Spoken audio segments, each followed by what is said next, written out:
So the Samson Q9U has been covered by quite a few channels now, and I do feel like I kind of had to say this because this keeps being tackled, but this microphone was never really meant to be the half-price Shure SM7B killer that it's been teased to be. If anything, the direct competitor to this would be the Shure MV7, and it does some things better than that microphone, but that's what this review is really here for.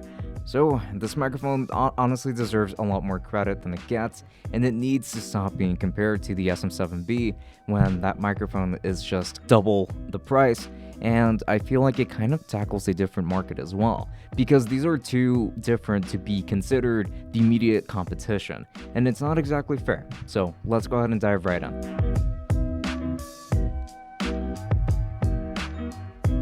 Before we continue, don't forget that I have a Twitch channel that you can go ahead and follow me on for live microphone reviews and much more than that. But you're also going to find my Twitter, my Instagram, and a link to the Tech Summit Discord in the description. So come join the community because it is a pretty cool one. We've also opened up a Patreon as of late where if you join, you'll be automatically entered to win one tech gadget every month in our exclusive giveaways. Details to that are going to be down below. Don't forget to check out the description for everything. Now let's get right into the video. I'm going to be recording this entire review with this microphone so that you can get a pretty good idea of what it would sound like for content creation. I'm also going to be streaming with this microphone with it tonight at 8 p.m. Eastern time so that you can ask all of your questions live, so links to my Twitch are going to be down in the description. Now let's begin with an unboxing. Just go ahead and open up that hefty box and you're going to come across the microphone itself with the windscreen attached, instructions, and the USB-C to USB-C cable with another USB-C cable for both ends, so like you are going to have a USB-C to USB-A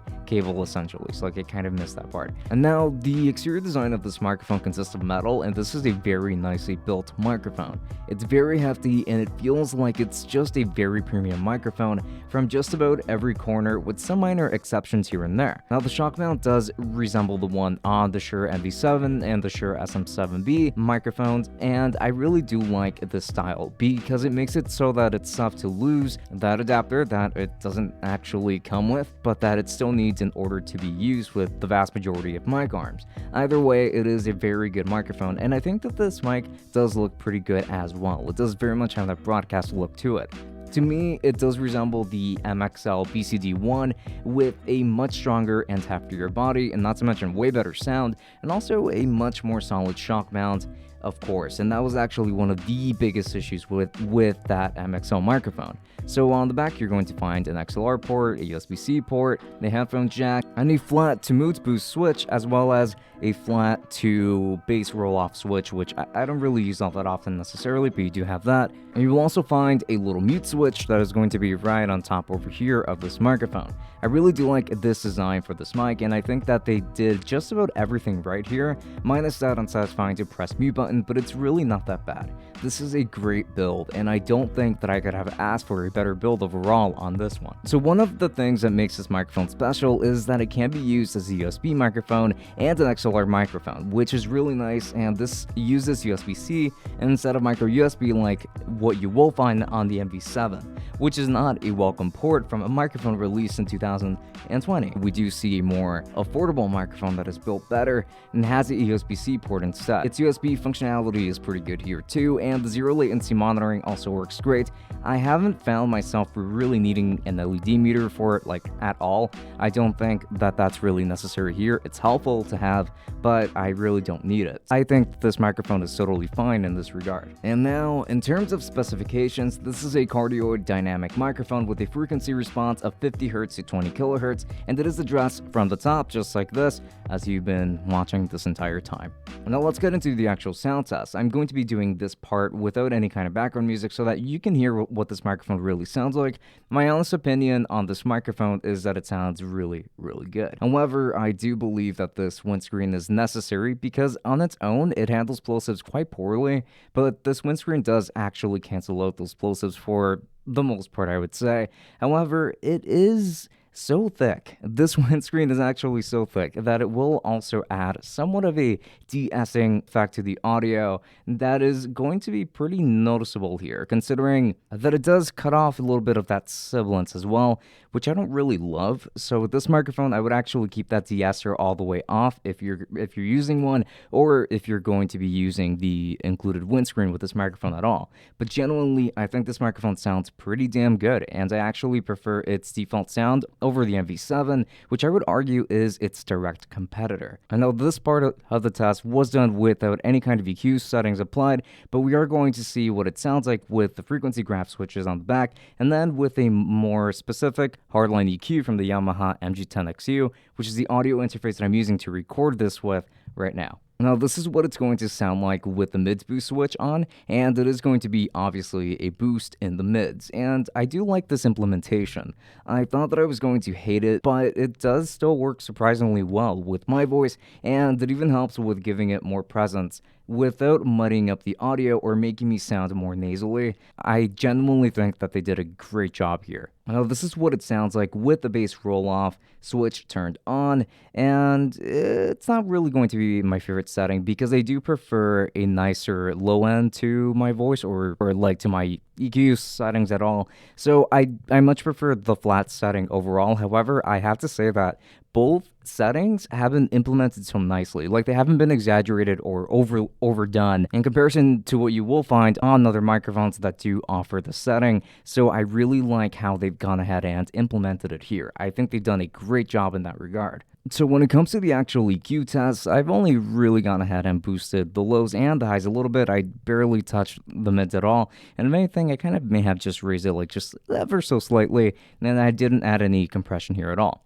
I just felt like this microphone only needed some very minor changes here and there to make it suit my preferred sound a little bit better, and I think that I nailed it with just minor changes here. I think that this microphone sounds even nicer this way, and I'm going to be doing the rest of this review with these EQ settings applied. So when it comes to complaints, I do have a couple. For one, the mute switch is kind of tinny to press and isn't satisfying to use at all. I honestly think that it might be this way so that you don't really hear it. Even might get muted while recording, since it won't really pick up much noise when you're pressing it, but I still really don't like how that switch feels at all, and I would rather it just be a nicer switch. Now, when it comes to plosives, I do wish that this microphone did better in this regard, since I would consider this microphone to be mostly unusable without some kind of protection, and I think that it really is not bad when it comes to plosives. And if you don't believe me, here we go. So right now I'm actually doing a test without this windscreen put all the way on,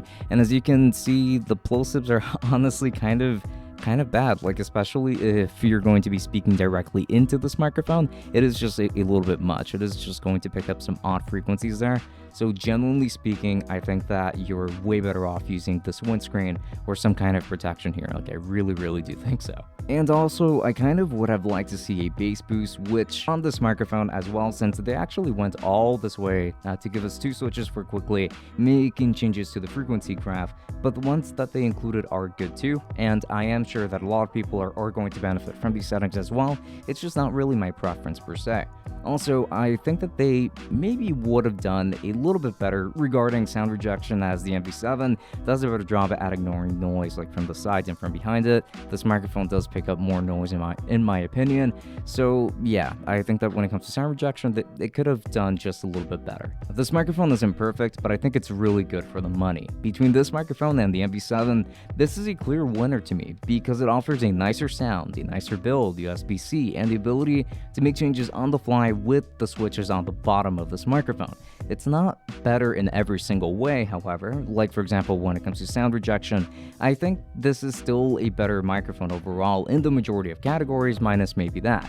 I like the Samson Q9U quite a lot, and while it isn't a Shure SM7B killer, I would argue that it was never meant to compete with that microphone. You know, a microphone that costs double the amount. So honestly, I don't really think that it's a very fair comparison when you're only comparing those two. So would I recommend the Samson Q9U? Absolutely, and I think most people will be very happy with it, whether you use it as a USB microphone or an XLR microphone. So yeah, with that said, strongly recommend it. And if you're interested in purchasing this microphone, then I'll be making sure to leave a few links down to Amazon in the description. And if you end up using any of my links, such as Luster, which is actually going to be a great tool for helping you find sales online, like it'll pretty much make that search for you, if anything, which is so awesome. I think they should go ahead and get your hands on that. And there's also going to be ABUNDA in case you kind of decided that you just want to get this microphone. As is, ABUNDA is going to offer very simple, easygoing financing that is going to be very, very, very helpful, especially with the microphone that's about $200. It's really going to come in handy. No credit card of your own required. So links to that down below. If you end up using any of my links, I do get a small commission that does help out the channel quite a bit, so I'd appreciate that quite a bit. And also, if you are interested in at the Tech Summit Patreon, you can go ahead and drop by over there. And you should be seeing your name attached to these videos. And of course, you would be automatically entered to win a tech product every single month for one of our monthly giveaways that we do over at our Patreon. So do make sure to stop by for that. And the tech product is going to be worth $50 at least and above. So links to that down below in case of anything. Do make sure to stop by for that, and we would very much appreciate that support, and we hope to be able to give back nicely as well. And don't forget the rest of our social media. There's also going to be the Tech Summit podcast that does take place twice a week, so do make sure to stop by for that. And we do also have my Twitter, my Instagram, and especially my Twitch, which I will be streaming to tonight with this microphone so that you can ask all of your questions live. So with that said, this has been Francisco from Tech Summit. Thank you for watching, and I will be seeing you all later. Enjoy.